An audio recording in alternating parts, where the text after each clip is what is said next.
Você já sentiu que a sua fé te ajudou a enfrentar momentos difíceis? Ou já encontrou conforto na oração em momentos de muita ansiedade? Bem-vindos ao podcast de hoje, Superando os Desafios Afetivos, um programa que fala sobre espiritualidade e qualidade de vida.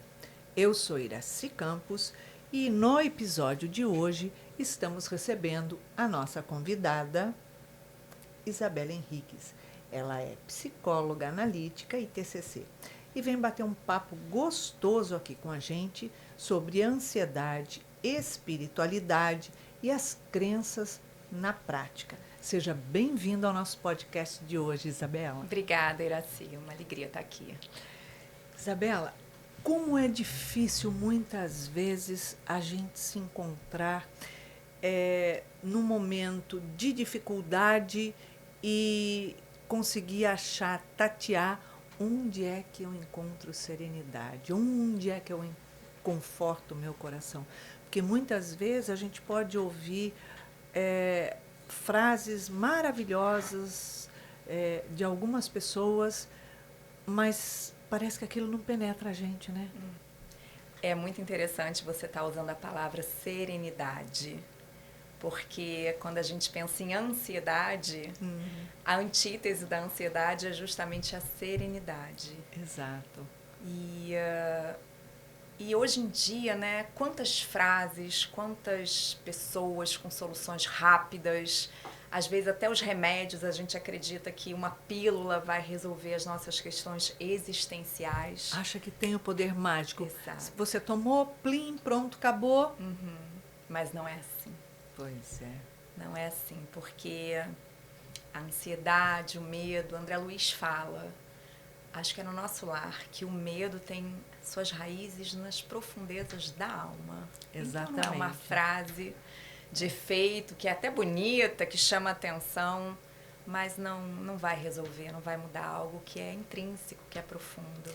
E a espiritualidade, muitas vezes, quando a gente volta para fazer uma oração, não é que aquelas palavras que a gente está dizendo na nossa oração, ela seja o conforto, mas o que ela traz, o que ela busca, que são as energias da espiritualidade, a própria espiritualidade em si nos apacentando naquele momento, né? Exatamente. Quando a gente pensa na oração, antes mesmo de pensar nessa dimensão transcendental da oração, só o fato de você parar, de você se desligar um pouco desse mundo externo turbulento e se voltar para as suas próprias necessidades, para o que você precisa, por que você anseia. Só esse contato com a gente mesmo que a gente se perde da gente. Então, esse contato já é algo que faz diferença. E aí, quando a gente agrega essa sintonia, né, com a espiritualidade, com o nosso anjo guardião, a gente vai como exponenciando os efeitos positivos que uma oração pode trazer para a gente no momento de ansiedade. Agora, quando a gente passa momentos de ansiedade, na verdade não são momentos, é algo que está na gente e que precisa ser trabalhado. Como a gente pode buscar muitas vezes tudo isso? Né? Você já passou por situações assim, eu já passei por situações assim, e a gente sabe como é difícil naquela hora a gente encontrar alguma coisa que você possa tatear, que você possa se agarrar e você falar, não, é agora, eu consigo.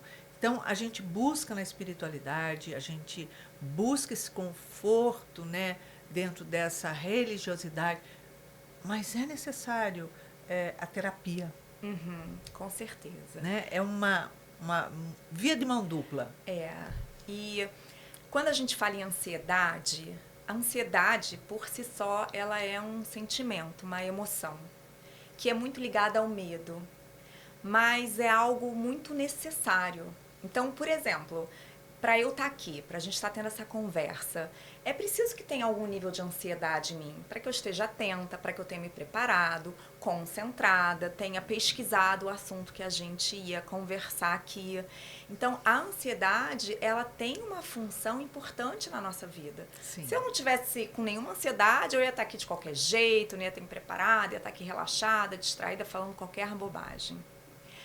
O que acontece? É a ansiedade positiva. Positiva, né? A gente fala tecnicamente adaptativa. E o que acontece na nossa vida? Os transtornos mentais, não só a ansiedade, é como se eles fossem uma caricatura de sentimentos e emoções que são normais e necessários para todo ser humano. Sim. Então, no caso da ansiedade, a gente está falando de algo que vai começar a ser muito intenso e que vai durar por muito tempo. E, além disso, é algo que também passa a ser desproporcional. E também um pouco, assim, difuso. A ansiedade, de uma forma geral, ela vai virar um transtorno quando eu passo a ter medo de tudo o tempo todo. Eu não consigo nem dizer o que está me causando aquele desconforto. E a ansiedade, ela traz consigo, quando ela está se tornando um transtorno, uma patologia, muitos sintomas físicos também. Porque ela vai trazer sudorese, taquicardia, ela traz aquela boca seca. Existem pessoas que relatam, né, o nó na garganta, aquele bolo no estômago, o aperto no peito. Quando tudo isso começa a ficar de tal forma que me traz sofrimento, que prejudica o meu dia a dia, as minhas tarefas, meus compromissos profissionais, sociais, familiares, aí sim é hora da gente começar a procurar ajuda. Porque muitas vezes chega em situações, né, as crises de ansiedades, que a pessoa sente a síndrome das pernas nervosas, a síndrome dos braços nervosos. O que é isso? Né? É você não conseguir parar quieto. Você para um minutinho, mas dá alguns segundos, você tem que mexer. Porque aquilo te dá uma aflição naquele membro, parece que gera uma angústia maior. Né? Então, a pessoa numa crise dessa, ela precisa tomar uma medicação para conseguir controlar, porque isso realmente é desesperador, né? Com certeza. A ansiedade é uma preparação para luta ou fuga. Como ela envolve esse medo, quando a gente tem medo, o nosso corpo se prepara para lutar ou para fugir. E para lutar ou fugir, eu preciso de energia. E aí, naturalmente, o corpo libera adrenalina. Essa adrenalina, como eu não vou nem correr para fugir de uma presa, de um perigo, e nem lutar com ninguém, porque, em verdade, esse perigo, essa ameaça, ele está muito mais nos meus pensamentos, né, do que na realidade, muitas vezes inconsciente. Essa adrenalina, ela acaba tendo que escapar de algum jeito. E aí eu fico agitada, eu movimento minhas pernas, eu movimento os meus braços. Às vezes as pessoas têm tiques, né? Mexem muito no cabelo, ferem a própria unha, puxam pedacinhos de pé. Vários sintomas, né?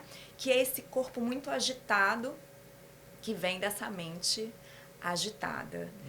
E a medicação, ela tem essa função de como se fosse desacelerar, né, o nosso cérebro, para que o nosso corpo pare de responder dessa forma, como se estivesse prestes a lutar e a fugir. E aí, para a ansiedade em especial, a gente tem 2 tipos de medicação que são muito usados.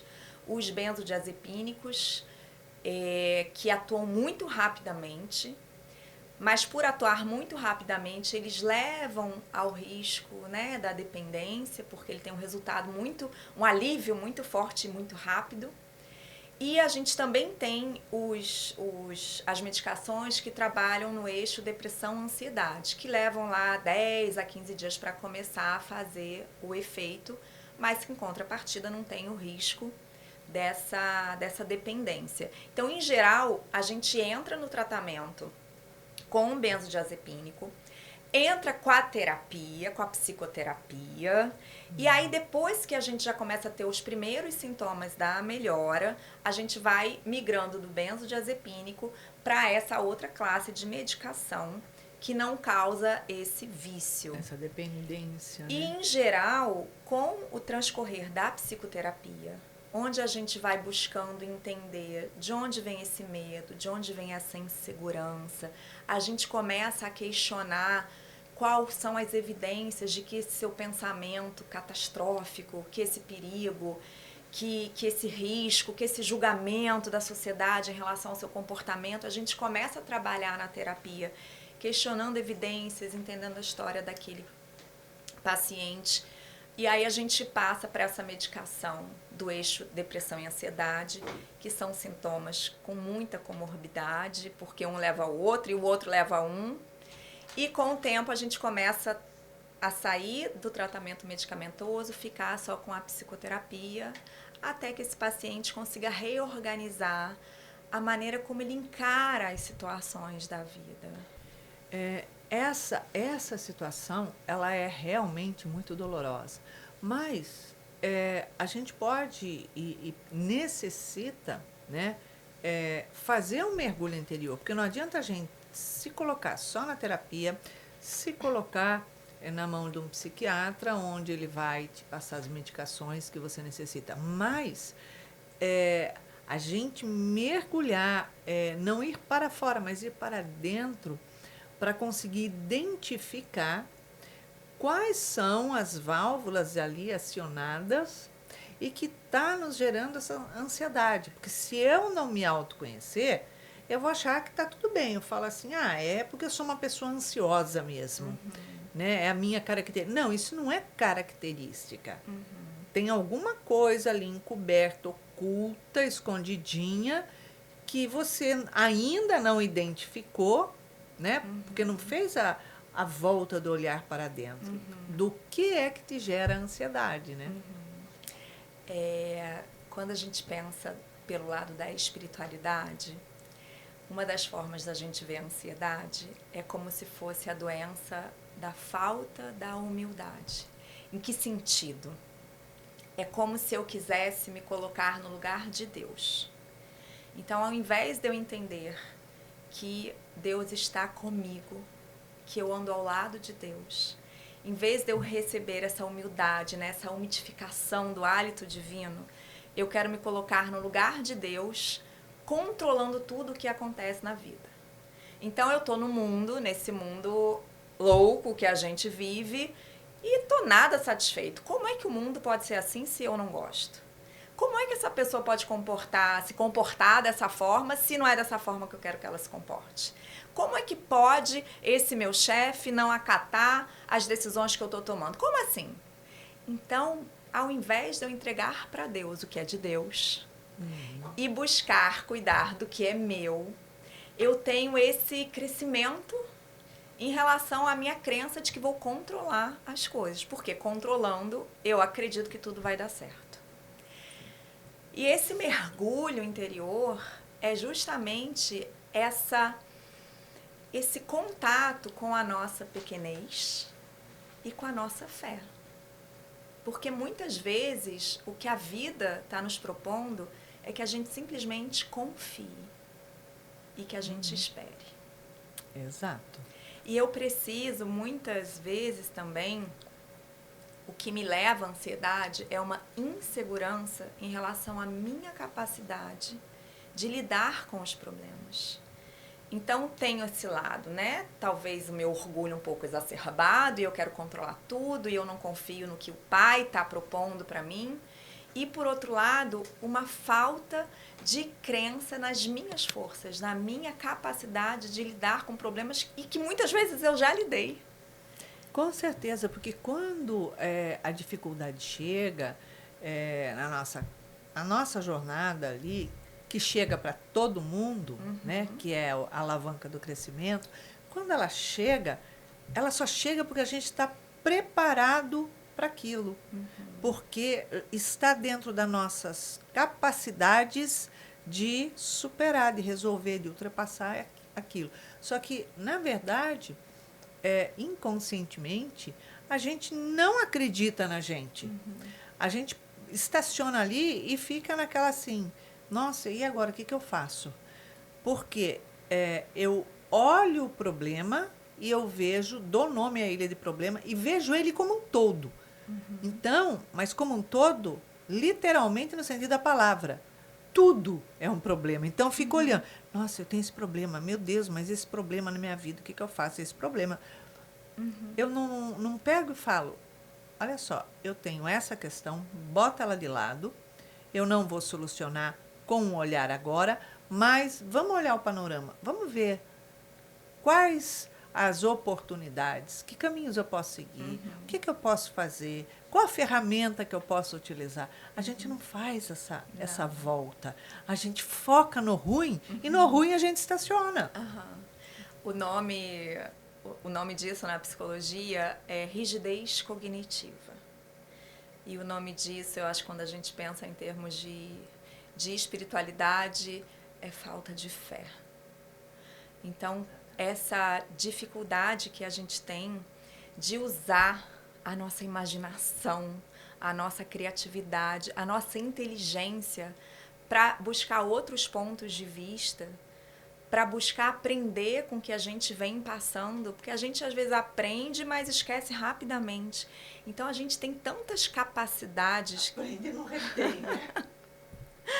Por isso que a gente precisa da prova, né, para testar.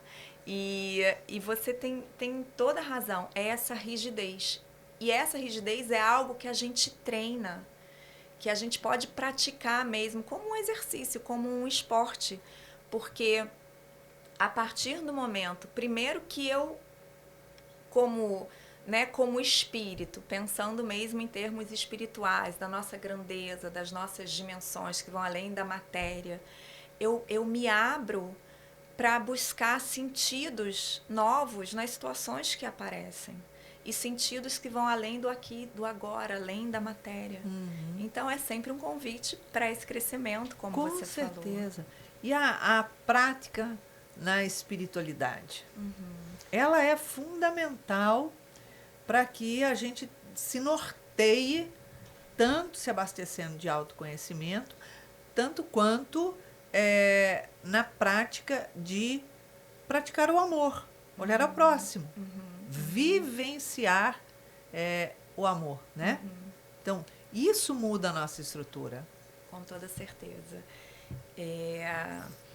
Eu mesma tive essa experiência, né, de encontrar a cura, praticamente a cura, junto com a psicoterapia e com a medicação, mas um elemento fundamental foi o trabalho no bem, foi um trabalho voluntário, porque a gente deixa de olhar só pra gente, a gente começa a entender que aquele nosso todo, como você comentou, nosso mundinho, é né? só uma partezinha, né? A gente fica ensimismado no nosso problema e a partir desse olhar para o problema do outro e para a solução que o outro arruma, às vezes, para um problema muito maior do que o que você tinha, é um convite para que você, peraí, existe solução, existem pessoas passando por situações mais difíceis.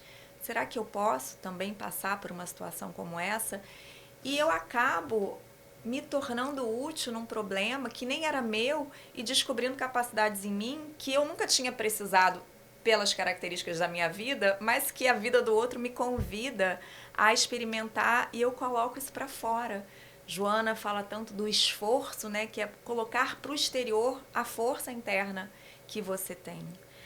E além do trabalho no bem, que é uma prática ligada à espiritualidade, mas também muitas pessoas fazem isso independente de qualquer religião, nós temos as práticas espirituais ligadas à meditação, ligada à concentração, né? Quando a gente pensa que a gente está numa palestra ou mesmo num culto e naquele momento você se concentra nas palavras que estão sendo ditas e consegue se desligar um pouco do que está acontecendo do lado de fora. Exato. Você consegue estar no aqui e no agora, que é o único lugar que a gente pode estar de fato, é o único tempo que a gente pode viver de fato. Só isso, por si só, já ajuda muito na ansiedade, porque você para um pouco de ficar retroalimentando aqueles pensamentos intrusivos, aqueles pensamentos automáticos, muitas vezes pessimistas, catastróficos. E você, quando sai, você já está um pouquinho melhor, um pouquinho mais fortalecido. E quando você consegue refletir, quando você consegue trazer o que foi dito para as suas práticas diárias, para os seus novos hábitos, aí só melhora. Com certeza, porque quando a gente faz um trabalho voluntário, onde a gente está convivendo, está vendo, né? Ninguém está contando para você da dor do próximo. Você não está assistindo numa televisão. Você está vendo ali a dor do próximo. Não é que você está fugindo da sua e mascarando a sua, falando, não, a dor dele é maior. Então, olha, tipo assim, olha um que sofre mais que você, é para você achar que o seu. Não, não. A gente vê, a gente consegue sentir, porque a gente está sentindo uma dor, a gente está vendo o tamanho da nossa dor. Quando a gente vê o outro, a gente consegue sentir a dor do outro e mediar a dor do outro. E aí sim, não fazer um comparativo, mas sentir que a nossa dor é menor. E quando a gente tem esse sentimento que a dor é menor, a gente consegue se encontrar e dizer, peraí, mas eu posso resolver isso. Se eu tivesse naquela dor, talvez eu não ia conseguir resolver, não. Porque podia juntar essa com mais aquela, ferrou tudo. Né? Então, quando eu olho para a minha dor, eu falo, peraí, tem solução. Nossa, ela é leve, eu consigo. E aí a gente encontra forças e a gente vai atrás das ferramentas que a gente nem imagina que tem. Porque tem muitas ferramentas para a gente se trabalhar. Mas é o momento que a gente sai do casulo. Com toda certeza. É o foco, né? O problema tem o tamanho que eu dou para ele. Exato. Então, quando eu consigo me envolver numa atividade, no trabalho voluntário, por exemplo, que é uma atividade que quando eu consigo estar de corpo e alma, eu consigo de fato me afastar do meu problema porque eu encontrei um problema ainda maior, e se sentir útil faz bem para qualquer ser humano.